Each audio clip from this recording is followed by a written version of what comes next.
ಕೇಶವ್ ಬಾವ ಎಷ್ಟು ಚೆನ್ನಾಗಿದ್ದೀರಾ.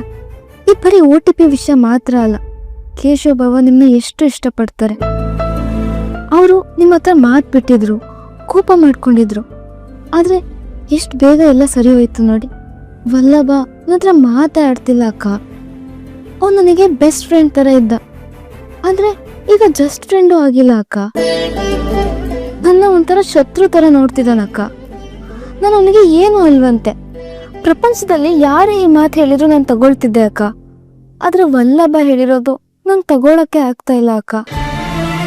ನಾನು ಏನ್ ಮಾಡಿದ್ರೆ ಅವ್ನು ನನ್ನ ಕ್ಷಮಿಸ್ತಾನೆ ಅನ್ನೋ ನಂಗೆ ಅರ್ಥನೇ ಆಗ್ತಿಲ್ಲ ಅಕ್ಕ. ನೋಡು ಅಮ್ಮು, ಕುದಿತಿರೋ ನೀರನ್ನ ಕುಡಿದ್ರೆ ಬಾಯಿ ಸುಡುತ್ತೆ. ವಲ್ಲಭನ್ ಸಿಟ್ಟು ಅಷ್ಟೆ, ಕುದಿತಿರೋ ನೀರ್ ತರ. ಅದು ತಣ್ಣಗಾಗೋವರೆಗೂ ಕಾಯ್ಬೇಕು. ತಣ್ಣಗಾಗೋ ತರ ನೀನ್ ಮಾಡ್ಬೇಕು. ಆದ್ರೆ ಅದು ಹೇಗಕ್ಕ?